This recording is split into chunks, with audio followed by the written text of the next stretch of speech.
ያ ደግሞ ጥፋት እንደሆነ አውቃለሁ። ቆይ ምን አይነት የቀረና አይምሮ ነው ግን ያለ? ምንድን ነው እውነት ጆሲ? ዓለም ላይ በዚህ ልክ ሰው ይጠላል እንዴ እስከምትል ድረስ ነው እሺ የሚጠላ? ለማንኛውም ደግመህ እዚህ እንዳትደርስ እሺ? ምንድን ነው ግን አንቺ ይሄን ያህል ዘርሽን ጨርሼብሻለሁ እንዴ? እሱ እኮ ነው የቀረ ቆሻሻ። አንዴ ብቻ እኮ አቢዲ፣ እኔ ጨለማ እፈራለሁ። ያዝኩሽ አፈሪ። ይዘኸኝ እንዴት እፈራለሁ? እሺ እኔ እናት በደንብ ያዥኝና ጨፍኝ። እሺ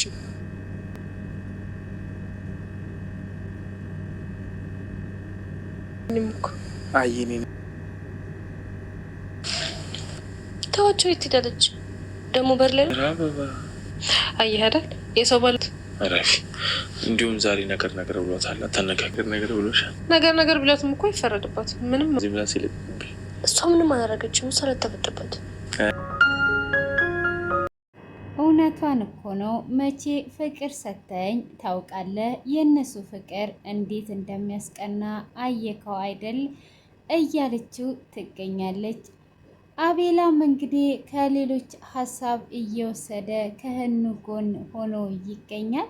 እንግዲህ የኢዝ እናት በባለፈው ክፍል እንዳረፈች ነበረ ክፍሉ የተጠናቀቀው። ሆኖም እንግዲህ አሁን ላይ ካረፈች 1 ሳምንት ሆኗታል። እንግዲህ አሁን ላይ ትንሿን ትምህርት ቤት መሄድ አለብሽ፣ 1 ሳምንት ሙሉ ትምህርት ቤት አልሽም፣ ወደ ትምህርት ቤትሽ መመለስ አለብሽ እያላት ይገኛል ኢዝ። እሱንም አንተም መመለስ አለብህ። እንግዲህ ምንም የምናደርገው ነገር የለም፣ የምንመልሰው ነገር የለም። ሞት ስንለው ሞት ስናስበው ያስፈራራናል፣ ግን ሲቀርቡት ደግሞ የምንወደውን ሰው ነጥቶን ይሄዳል በማለትም እንግዲህ እርስ በራሳቸው እየተጠነጋገሩ ይገኛሉ። ሆኖም እንግዲህ አቤል እስካሁን ድረስ ከጎኗ ካጠገቧ ሳይርቅ እያጽናናት ይገኛል። ሆኖም ለየት ያለ ነገር ምን ባደርግላት ይሻላል በማለትም ጓደኞቹንም እያማከረም ነበረ። ሆኖም እንግዲህ ቢያማክራቸውም እነሱም እየሳቁበትና እያላገጡበት ይገኛሉ። ምንም ነገር ባታደርግላት እራሱ ከጎኗ ሆነ ካቀፍካት ለሷ በቂዋ ነው። በዚህ ባለችበት ሐዘን ምንም ነገር ባታደርግላት አንተ ከጎኗ ሆነ ካቀፍካት ከሁሉ ነገር ይበልጣል እያሉትም እየመከሩትም ይገኛሉ። ሆኖም እንግዲህ ጁስ በድፍረት ዛሬ ለቅሶ ጋር እየሄደ ይገኛል። እሱም እንግዲህ ፏ ብትን ብሎ ወደ ለቅሶ እየሄደ እያለ እና ቤላ ያገኙታል። ወዴት እየሄድክ ነው ያለኸው ብሎ ሲጠይቁ እስካሁን ድረስ ለምንድን ነው ለቅሶውን ያልነገራችሁኝ? ይህ ሁሉ ቀን ሳልሰማ ብሎ ይለዋል። ምን ልትሆን ነው የምትመጣው? ምን ነው ነገሩን ለማባባስ ነው ወይስ ምን ለማድረግ ብሎ ሲለውም እንዴ ከሀዘን ላጽናናቸው።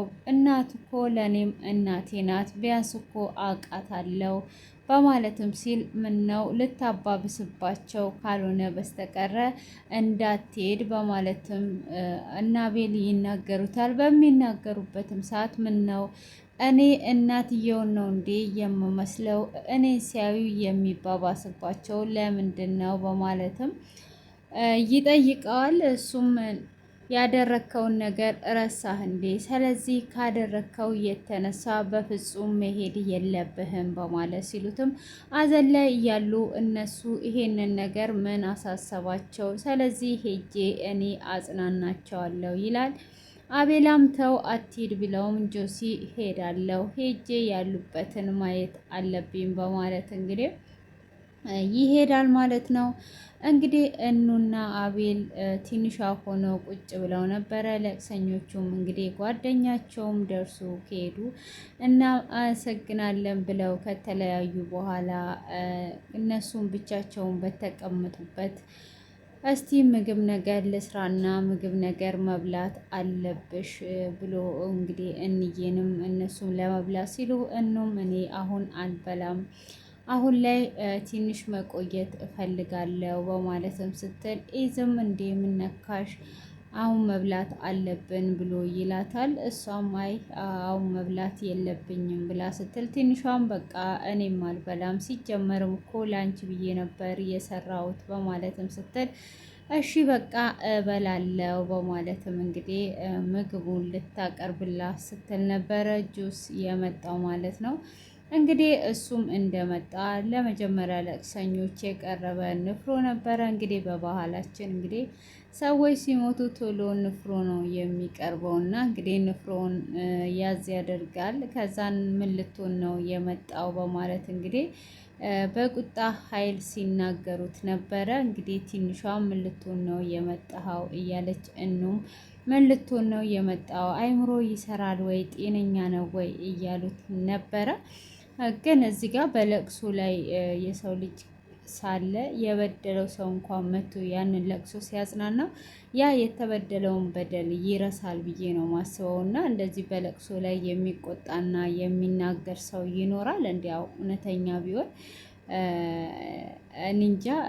ድራማው ላይ ራሱ እንደ እውነተኛ አይደለም እዚህ ጋር የተተወነው ማለት ነው። እንግዲህ እዚህ ጋር ኢዝ ራሱ ብዙ አላዘነም። እናት ማለት እኮ የማትተካ ትክ የሌላት እናት ናት።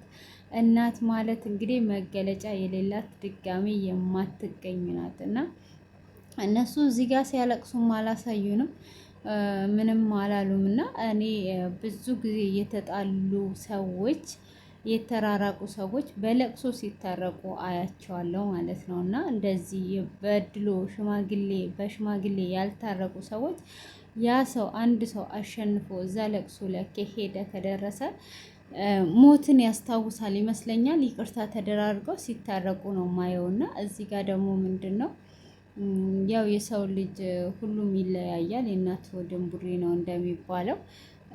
አሁን እነ ኢዝ እንግዲህ ጆስ ሲመጣ በጣም በቁጣ ኃይል ነበረ ሲናገሩት የነበረው። እሱም አይዟችሁ ብሎ ሲመክራቸው በነበረበት ሰዓትም አንተም ብሎ መካሪ ጭራሹኑ ልትመክረን ፈለክ እንዴ ደግሞ አንተም ብሎ መካሪ እያሉ እንግዲህ እየተቆጡትም ነበረ። እሱ እንግዲህ እናንተ ማሰብ ያለባችሁ የእናታችሁ ሞት ነው፣ እኔ ስላልሰማው ነው የቆየሁት እንጂ ሰምቼ አይደለም እያለም ቢላቸው ቀጥ በልና ከዚህ ቤት ውጣ እያሉ ነበረ እየተናገሩት ያሉት። እንግዲህ ጆሲም መጨረሻ ላይ ያው ይወጣል ማለት ነው። እሱም በወጣበት ሰዓት ትንሿ እኔ ተከትየው ሄጄ ሁሉንም ነገር እናገረዋለሁ፣ ለምንድን ነው የመጣው አያፍርም እንዴ በማለት እንግዲህ ትንሿ ትቆጣለች። እሷም እንግዲህ ልትሄድ ስትል ኢዝ በፍጹም ብቻዋን አትሄድም ብሎ ሲል እኑም አይተዋት ውስጧ ላይ አምቋ ከምትቀመጥ ውስጧ ላይ ያለውን ነገር ሄዷ መናገር አለባት፣ ምንም ነገር አያደርጋትም ብላ ትለዋለች። እንዴት ቢደፍር ነው እሱ ራሱ እስከዚህ የሚመጣው? እውነትሽን ነው፣ ውስጧ ላይ ያለ ነገር ካለ ትናገረው ትውጣና ብሎ እንግዲህ ኢዝም ይፈቅዳል። እንግዲህ ይህ ምግብ እስካሁን ድረስ አልተበላም። እንደዛም ሆኖ እንግዲህ ትንሿ ጆስን ተከትላ ትሄድና ትጠራዋለች። ከጠራችውም በኋላ አንተ ምን ልትሆን ነው እዚህ የመጣው? ያደረግከውን ነገር ረሳው እንዴ? ምን ልትሆን ነው እዚህ? ምን ልታደርግ ነው የመጣው? በማለት ትቆጣዋለች። እሱ ምን ነው ይሄን ያህል ነፍስ አላጠፋውኝም፣ ይሄን ያህልም አልጎዳውሽ፣ ምን አደረግኩኝ ብሎ ይላታል። ምን ነው ከዚህ በላይ ልትገለኝ ወይስ ዘሮቼን ልትጨርስ ነው እየፈለግከው? ብላ ትለዋለች። ዘሮቼን ራሱ እንደጨረስካቸው ቁጥራቸው፣ ምን ነው ዘርሽን ነካው እንዴ ብሎ እያለ እንግዲህ እየተነጋገሩ ይገኛሉ። እንግዲህ ትንሿም ከዛሬ ቀን ጀምሮ እዚህ በር ላይ ደርሰህ እንዳላይ ብላ እንግዲህ በቁጣ ኃይል ተናግረዋለች ማለት ነው። ሆኖም እንግዲህ አቤላ ምክሩን እንደተቀበለ ለምን እራት እኑን እዚህ ቤት አልጋብዛትም ራሴ ሰርቼ ብሎ ይለዋል። እሱም እንዴት ነው ቤት የምትጋብዛት? ምን ብለ ነው ቤት እራት ልጋብዝሽ ነው ምትላት ወይስ ምን ብለ ነው ምትጠራት ብሎ ሲለውም ቤት እራት ሰርቻለሁ ብዬ ነው የምጠራት እኔ ራሴን የምሰራው ብሎ ሲለው ጓደኛው እንግዲህ እንዴት አንተ ልጅ በቃ መቼ ነው የምትነቃው? ተው ተው ተው ብሎ ይቆጣል። ምንድን ነው ብሎ ሲለውም እራት ልጋብዝሽ ማለት እኮ አብሬሽ ልደር ማለት ነው አለ። ለእኛም አብራራለን በሰበቡ እንግዲህ ለማናቀው እራት ልጋብዝሽ ካላችሁ ወንዶች ሴቶች ነይ አብረሽኝ ደሪ ማለት ነው አሉ አሉ። እኔ ደግሞ እኮ እራቱን በልታ የምትሄድ መስሎኛልና እኔ ራት ልጋብዝሽ ካለ አይ ይለፈኝ ይቅርብኝ፣ እኔ ለአቅዳም አልደረስኩ በሉት ማለት ነው። ምሳ ይሻለኛል ወይም ቁርስ ብላችሁ አስቀይሩ ማለት ነው። እና እንደዛውም እንግዲህ እየመከረው ነበረ። ሆኖም እንግዲህ አቤላ እንዬን ሳላገኛት ማደር የለብኝም፣ ቢያንስ እንኳን አይኖቿን ማየት አለብኝ በማለት እንግዲህ ይናገራል። እሱም እንግዲህ እንደዛ በሚል ሰዓት እንደዛ ከሆነ ችግር የለውም ሄደ ማየት እንችላለን ብሎ ይለዋል። እሺ በቃ ሄደን እናያታለን በማለትም እንግዲህ ወደ እኑ ቤት ይሄዳሉ ማለት ነው። እንግዲህ ወደ እኑ ጋም ሲሄድ ምንም ነገር የሚገዛው ነገር አልመጣለትም። ያው አዘን ላይ ስላለች የሚመክሩትም እንግዲህ ከጎኗ እንዲሆን ብቻ ነውና ስለዚህ ምንም ነገር አልገዛም ነበረ። አበባ ከውጭ ላይ ያገኘውን ቀንጠስ ቀንጠስ አድርጎ ይዞ ነበረ። እንግዲህ ያንን አበባ ይይዝና ወደ እኑ ቤት ይሄዳል። እነኑም እራት ሊበሉ እንግዲህ ትንሿ እራት ለማምጣት ወደ ውስጥ እንደገባች ስልክ ይደወልላታል። ስልክም እንግዲህ ከተደወለላት በኋላ ነይ ብሎ ይጠራታል። በር ላይ ነው ያለውት ብሎ ሲጠራት እንግዲህ እኑም ለመውጣት ታቆበቅባለች ማለት ነው። ሆኖም እንግዲህ ወዴት ነሽ ብሎ ሲጠይቃት አንዴ አቤላ በር ላይ ነው ያለው ላውራው ብሎ ትላለች። መሽቷል እኮ በዚህ ሰዓት ብሎ ሲላትም አይ በር ላይ ነው ያለው ብሎ ይላታል። ከዛን እንግዲህ እሺ በማለት ይፈቅድላትና ትወጣለች። ውጭ ላይም ስትወጣ እንግዲህ የታለች ምን ሆነች እያለ እንግዲህ እየጠበቃት ነበረ። እኑዬም መጣች። እንግዲህ አቅፎም ሰላም ካላት ከማለቱ በፊት ጓደኛው እንድሪቅ ያደርገዋል። ብቻ ይሄንን አበባ አይተዋ ተስቅብኝ ይሆን እንዴ እያለም ጓደኛውን እያማከረው ነበረ። ሆኖም እሱም ምንድነው እሱ አንተ እያለ እንግዲህ ሲለውም ከሳቀችም እያለ እንግዲህ እኑ ስትመጣ አይንሽን ጨፍኝ ይላታል። እሷም አይኔን መጨፈን እፈራለሁ በጨለማ ትለዋለች። ለምንድን ነው የምትፈሪው ብሎ ይላታል። እሺ እጄን ይዘሽ ጨፍኝ ብሎ ሲላትም እሷም እንግዲህ እጁን ይዟ ለመጨፈን ትስማማለች። እጅህን ከያዝኩ አልፈራም ብላ ትላለች። እጁን ባትይዘው ከጎኗ አይደል እንዴ ያለው? ለምንስ ነው የምትፈራው? ይጠልፈኛል ብላ ፈርታ ነው እንዴ? እና እንግዲህ እንደዛውም አይኗን ትጨፍናለች። አይኗን ስትጨፍን አበባ ጆሮዋ ላይ ያደርጋል። ከዛን እንግዲህ በጆሮዋ የምታይ መስሎት እንዴት ነው ወደድሽው? ያምራል ብሎ ይጠይቃታል። ምንድነው አላየሁትም እኮ ብላ ትለዋለች። እሷን በምትለው ሰዓት ቆይ ላሳይሽ ብሎ ከጆሮ ላይ አውጥቶ ያሳያታል። ከዛን እሷንም እንግዲህ እንዴት ነው ወደድሽው ብሎ ሲላት ወይኔ አበባ አመሰግናለሁ ብላ ትላለች። ጓደኞቼንም አማክሬ ነበር የማደርግልሽ ነገር ግራ ስለገባኝ ነው ይሄንን ስመጣ ከበር ላይ ቀንጥሼ ያመጣሁት ብሎ ግልጹን ነው የነገራት ማለት ነው። እሷም እኔ አበባውን ማምጣት ወይም ሌላ ነገር ለኔ ማምጣት ሳይሆን ከጎኔ ከሆንክ ብቻ ለኔ በቂ ነው፣ ከጎኔ ስላለህ ለኔ በቂ ነው ብላ ትለዋለች። ቆይ ተጨማሪ አለኝ በማለት ከኋላ ኪሱ ልክ የት ይሄ ምንድን ነው አገሩ ጠፋብኝ እና እንደዛ አገር ሰዎች ከኪሱ አውጥቶ ይሰጣታል ማለት ነው።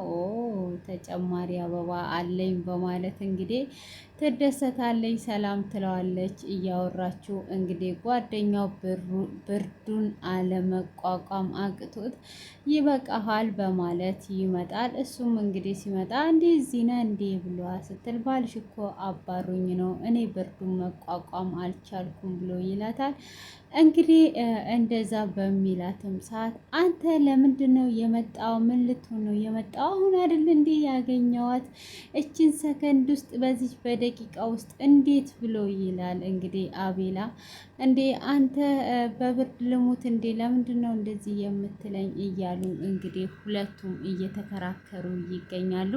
ሆኖም እንግዲህ እንዬም በቃ እሺ በጣም አመሰግናለሁ ብርድ ላይ አላቁማችሁ ብላ ሁለቱንም ሰላም ትላቸውና ወደ ውስጥ ለመግባት ትላለች ማለት ነው።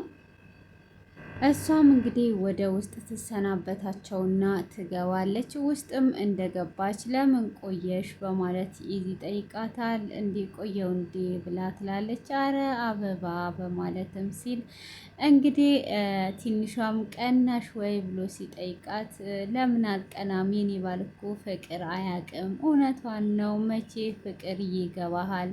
ፍቅር የማይገባን በማለት እንግዲህ ትንሿ እያለች እንግዲህ እኑም እየተናገረኝ ነው። ትንሿ አሳይሃለሁ ቆይታ ያለ እያለችው ነው እንግዲህ እየተቀላለዱ እየተጨዋወቱ ክፍሉ በዚህ አይነቱ ተጠናቋል። እንግዲህ የኢዝ እናት ተሰናብታናለች ማለት ነው። ሌላ እጅግ በጣም እንግዲህ ምርጥ ፈታ እያደረጉ ነበሩ። እንግዲህ እኑ ምን ታደርገዋለች የሚለውን እና ሌላ ሀሳቦችን ይዘን እንመጣለን። መልካም